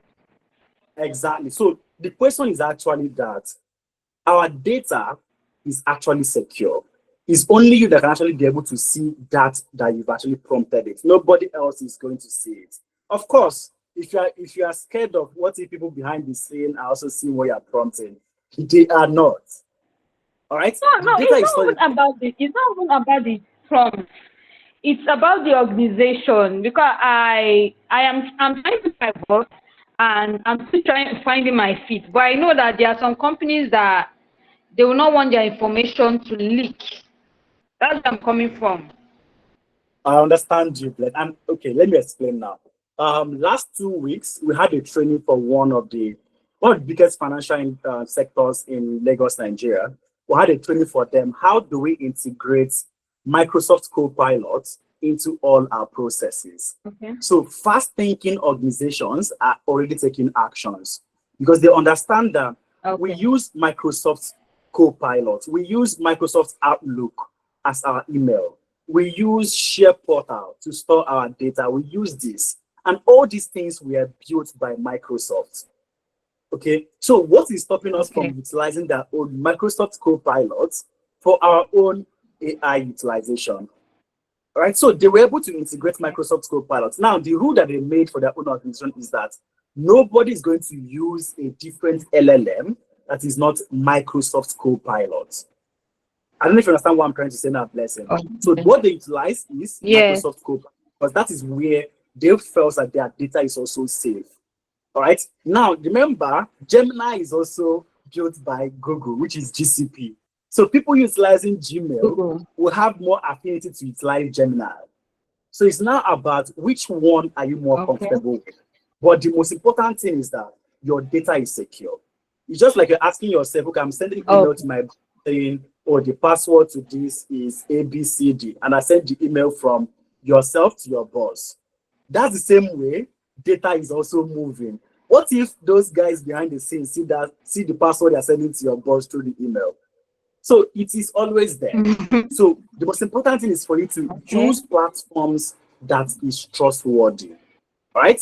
There are several AI out Okay. there. Make sure you're using the one that is trustworthy. And also, when you are prompting AI, know what you are prompting the AI. Know what you are prompting. So, for instance, when it comes to financial data or when it comes to your own, remember, AI is also learning from us. So, it is also going to use your own Yes. data to learn.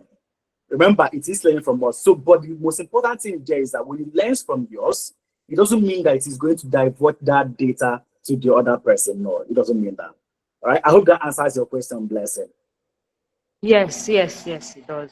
All right. I have a Thank you lot of very. hands raised. I have a lot of hands raised. Okay, so Blessing, I have Oluwaseyi John. Hi, Oluwaseyi John. Are you there? Yeah, good evening. Yeah. Good evening, Shay. How are you doing Good today? evening. I'm fine. How about you? I'm all right. Okay. Please, my question is on this generative AI for data analysts and professionals.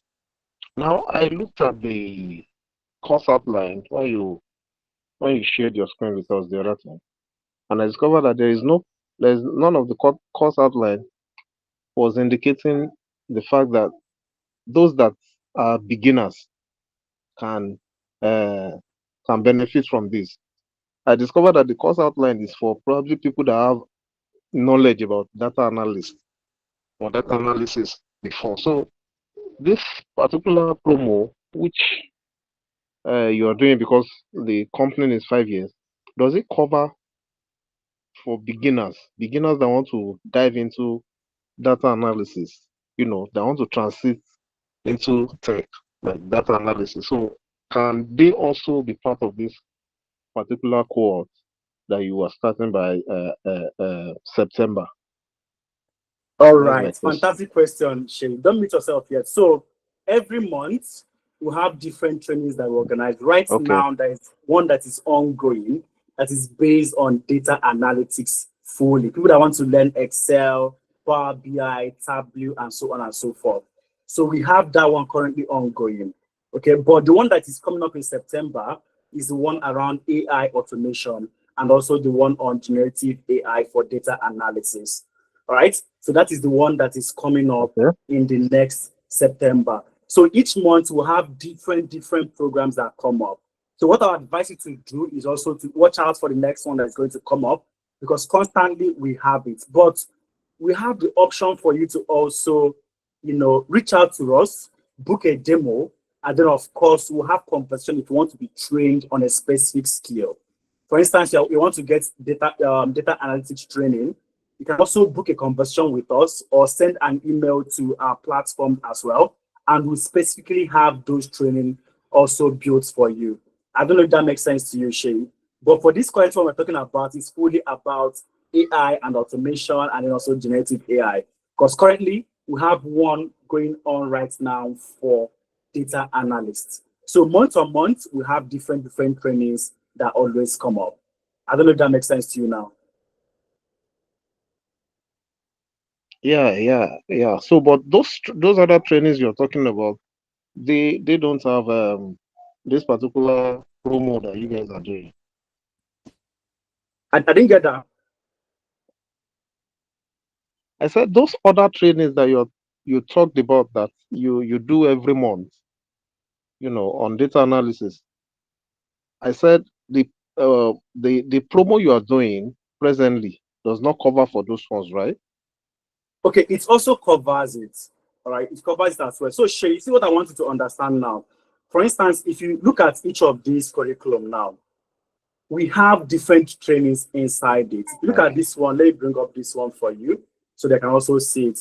You can see that this one is targeted for data analysts, business analysts, and BI professionals. So you're going to be learning some of those tools as well. You're going to be learning Excel. You're going to be learning some of those tools also embedded inside it. And then how do you utilize AI? But the most concentration will be on the AI utilization. Right? I don't know if you understand. So you're going to be learning all Okay. those tools as well, Yes, I but the understand. concentration will now be on AI fully because that is what the main topic of conversation is. So it's not just that you're going to, is it just Excel or Power Okay. BI? No. So you have that understanding, and then also you're now moving towards how do you utilize the AI to also make it faster for yourself. I don't know if you get the question. Yes, I understand. But you as my coach now, what will you advise me? Do you advise me to register for this, even though I have no knowledge So I of can't hear you, Shay. data analysis? I said you as my coach, um, you as my coach now, what will you advise me? Will you advise me to go for this generative AI for data analysis and professionals when I have no knowledge about data analysis, or you would advise that I should just wait for the real data analysis course All right, that will be coming up fantastic question, probably? Shay.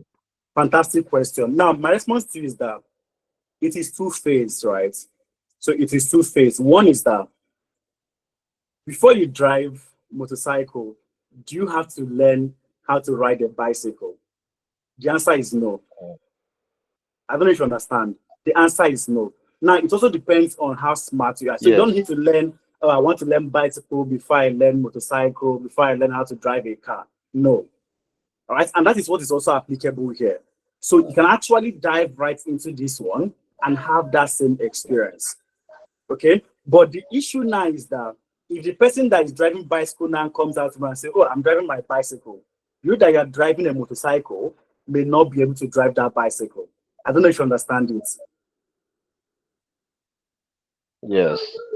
Yeah. So both of them Yes, is I going to give understand. you your results. So for me, I would advise to go for the AI, the first one rather, which is around generative AI for data analytics and professionals, because it's going to give you soft landing into how to utilize those tools before you also get to the AI aspect. So it's actually two of them embedded. All right. So to give you soft landing into it, and then you now move on to AI as well. So if you're looking to now solidify on the technical ones, you can now continuously keep learning and building up from that aspect. So this generative AI for data analysts is fully for you. I don't know if that makes sense to you. Okay, I understand. I understand. All right. Thank you very much. All right, welcome. So what I advise everyone to actually do is also to, utilize that same link that we've dropped in the comment sections and be able to, once you get here, you're going to see the account fully here on that same link. Once you make payments, you submit, and that's simply it. All right, I have other hands raised. I have, hi, Christiana. Christiana, you are next. Please go ahead. Hello, good evening. Thanks for this insightful session. Please, can you hear me? Yes, I can hear you. Okay, so it's not so much of a question, just a comment. So one of them is to say, yes, I've registered earlier, even before this training. So thank you for throwing more light as to what to expect from the training. I look forward to this session. And then secondly, also wanted to speak on what the previous lady mentioned about data privacy. So for an organization that are very keen on data privacy, I hope these things are not going to be too revealing, so to speak, whilst you continue to use the AI tools. Then thirdly, is there a specific AI tool that is more efficient in, say, you want to do your Excel, you want to do your pivot, for instance, and your Power BI? Is there a specific one that is top on the chart that you can utilize? Because I see here you use Claude, but I've seen a presentation where ChatGPT was used, and then for my organization, I know we use Copilot because it's embedded in Teams. So I Yeah. use Teams and then it's embedded in Teams. So just to get your stare on which of them is more efficient Okay. to do what Okay. particular one. So when Yeah. it comes to interaction, I will tell you clearly that Claude is the one that I would love when it comes to data analytics, and that because it's interactive. So if you saw what happened with regards to what we did with Claude, you can easily be able to interact with your data, and it's also showing you the other things that happen. For instance, you are here, it's showing that the average revenue per user here is 1,750. You're coming here, it's showing you this, it's showing you that, and so on and so forth. So most of the other ones do not have this interaction embedded yet. So for me, I have a personal bias towards Claude. So that is my own personal bias towards Claude because it's showing me this interaction when I'm overflowing through them. I don't know if you understand what I'm saying. Yes. Yeah. So others also have where they have a better aspect. For instance, if you use ChatGPT, ChatGPT is going to also give you your code base. So if you are someone that understands that code, you can easily go through your code. Right. But in the course of the training, you're going to at least touch base with two platforms. Okay, you're going to at least touch base with two platforms, which is going to give you a more substantial knowledge in the LLM space. And one thing I want you to know is that when you understand one, you can use knowledge of one in the other one as also. Mm. I don't know if you understand. So you don't have to Yes. know, I Yes. need to go and learn how to use ChatGPT. I need to go and learn how to use Claude. I need to go and learn how to use this. I need to go and know how to do that. So you can always learn one.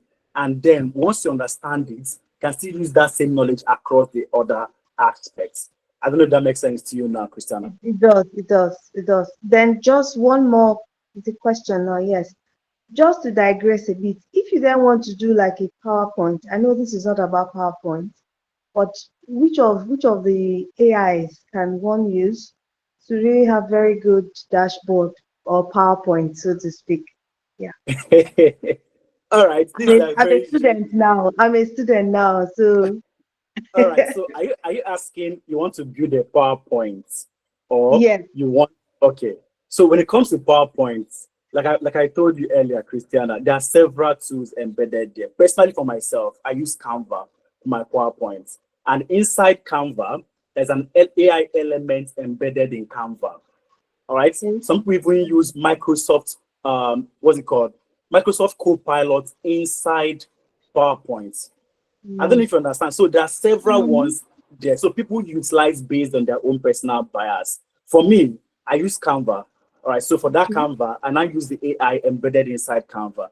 But if your company is using Microsoft, there's also a co-pilot for PowerPoint embedded in PowerPoint. They can also Oh, use in co-pilots for your own presentation. Yeah, there's a co-pilot for PowerPoint. Unless your M365 is not the full paid version, Christiana. it should be. I mean, it's a large organization. It's an IOC, so it should have. Yeah, It's so just definitely to it's going to have explore it. it.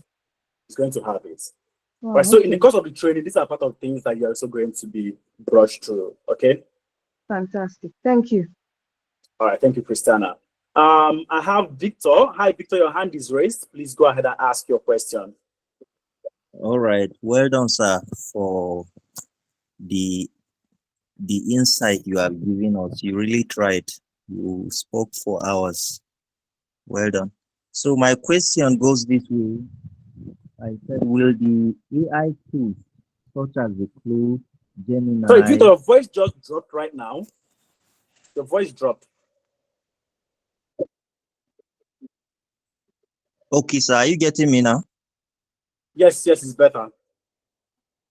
All right. I said, like in the academic environment, will the AI tools such as the Claude, Gemini, and others be accepted in data analysis and presentation? Because most of the times when you are presenting a paper, at the end of the day, they tend to ask questions such as, which tool did you use in analyzing the data? So I want to know whether they are acceptable. All right, which school are you? Okay, sorry, that might be oversharing, Victor. All right, so my response to that is that it depends on schools. All right, so this is Mm, one extract from an assignment, a project work that a school gave their guy who are doing their thesis. So what they said is that the use of generative AI is permitted in this assessment. All right, so long mm, as it is used in accordance with the instructions provided in. All submitted mm, work must be your own original content. So what this means is that you can use AI to help you understand or find information, plan or proofread and edit work. However, you cannot use it to generate your assignments. So some schools, some of them have different guidelines on this. So it depends on the one that your school is giving you.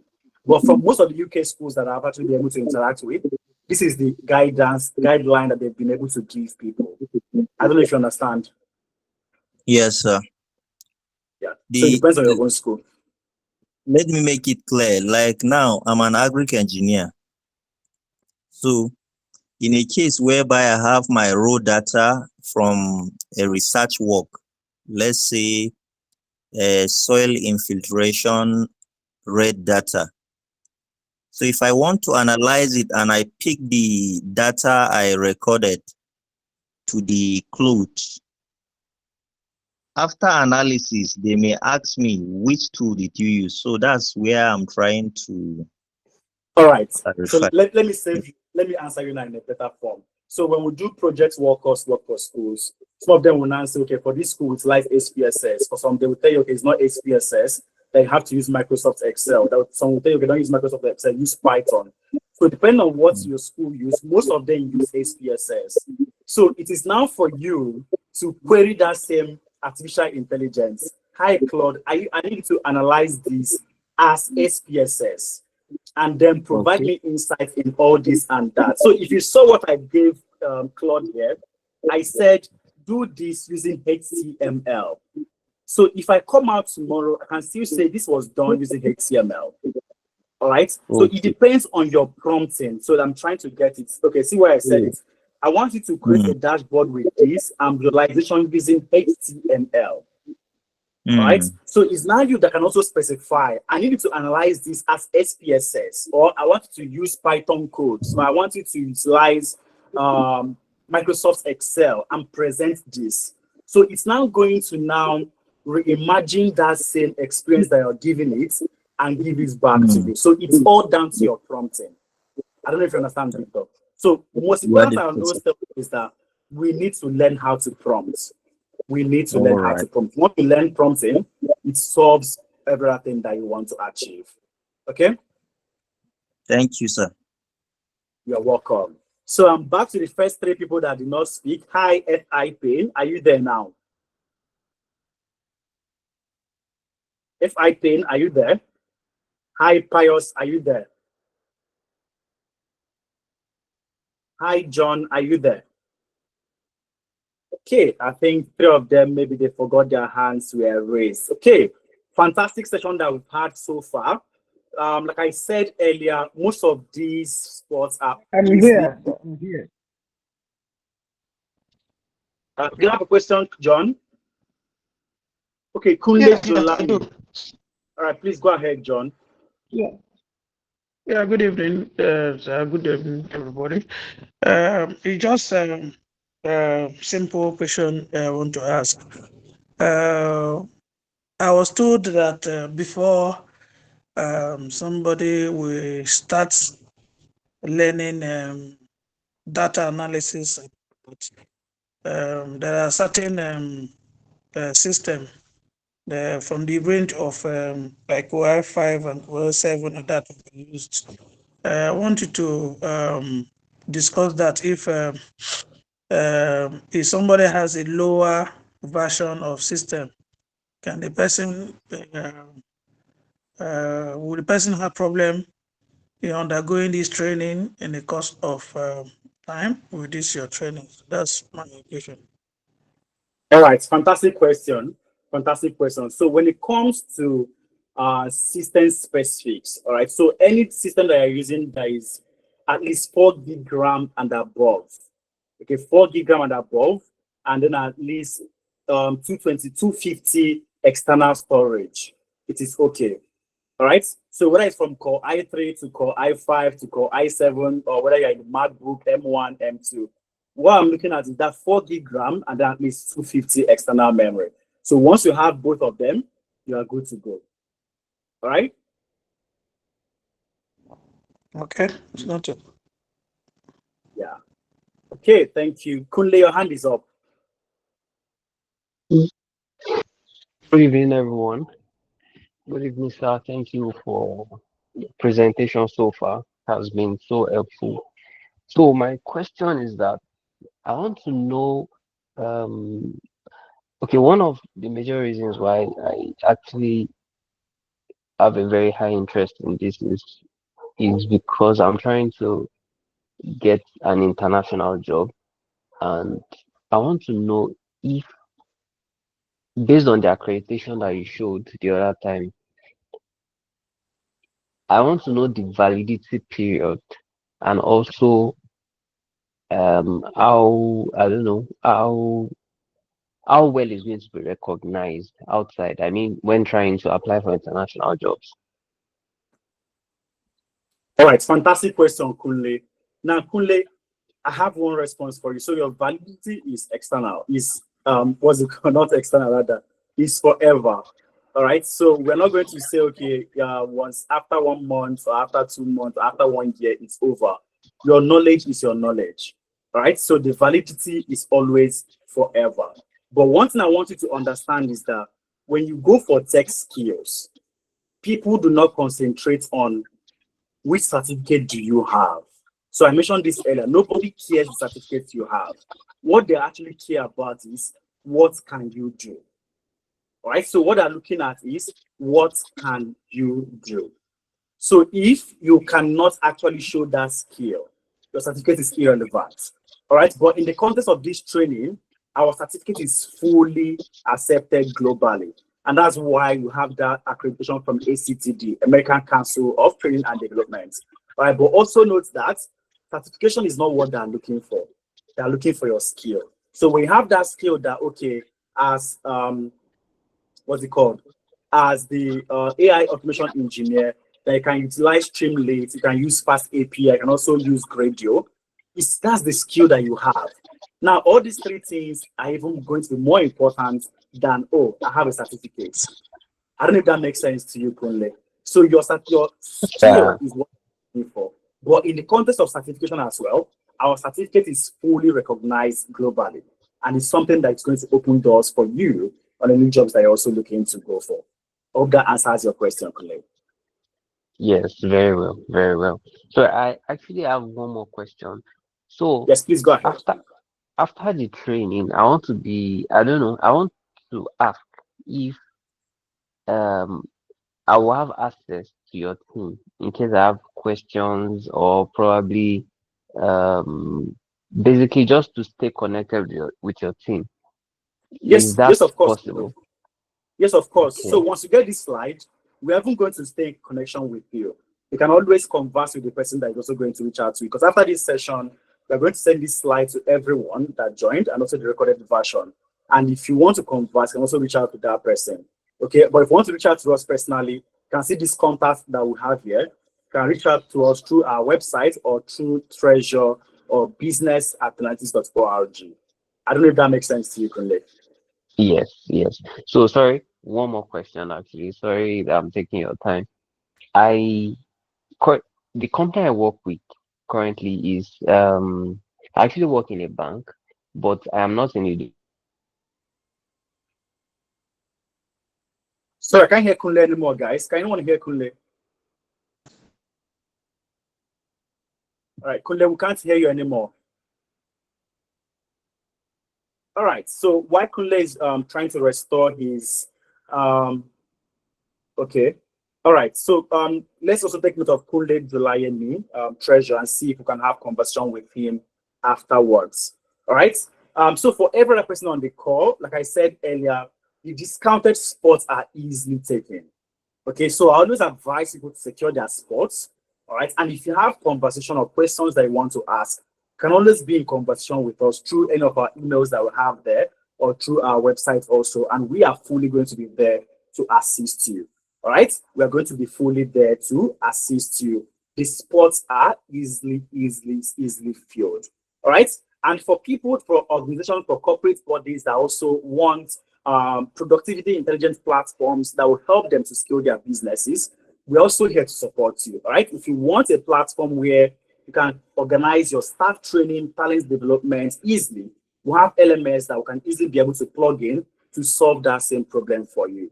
Okay, so it's not like all those platforms outside there that is not going to give you what you want. So it is tailored down to the specific that your staff need. You have people that want to train specifically in data analytics, we're there. All right, we have people that we want to train in financial analytics, we're there. All right, and it's not a one-time event, it's a continuous event. All right, so our support is continuous and it's not a generic content that we always curate. No, we specify it down to your own business. And of course, you're going to see the insights that you're going to have regards to your learning and development investments. Okay, so it's not theoretical environment, it's fully a practical based class and training that we offer here at Tenalytics. All right, so we are tailoring it down to everything that you want, and also HR can easily be able to track everything that they are doing or they are learning through the platform. So if your organization is looking to organize training for any of the exact places that I've mentioned, any skill actually, we are here to help you to achieve all those dreams that you have in any sector of the economy. We play fully in that space. If you joined earlier, you would have heard when we were sharing some amazing testimonials from some companies that we've had interaction with: Fair Money, Hess Holding, Cowrie, Meccano, TGI, and Jam Brewers, and others. So easily can book a demo. You can call us to your organization and we can also provide these things for you. And most importantly, you can easily key into our anniversary discounts. Whether you're coming as an individual through the AI and data analytics training or AI automation engineering, we are also here to help you out. Okay, so make sure to contact us today if you still have any continuous question after this. But very, very important, secure sports, guys. Remember my own story when I started. From civil engineering, moved to banking, moved to tech. Now I'm the CEO of a tech company. And it's simple. You have to learn the skills. You have to package yourself and then apply. And we are here to fully equip you with all those things. So thank you so much, everyone, for joining us in this amazing session. If you've not filled the attendance form, please make sure that you fill it so you can have access to all these amazing success stories of people that have been able to go before you. We have Ikmat. Ikmat used to be a stay-at-home mom, but right now she's a data analyst fully working with the NHS. So make sure you fill all those forms so that you have access to go through all these fantastic success stories of people that have been here before you. So thank you so much, everyone, and thank you for listening to me for the last 2 hours. I know I said I'm going to wrap up this in 1 hour 30 minutes, but we had extra 30 minutes to also attend to every single questions that we have there. Now the ball is now in your court.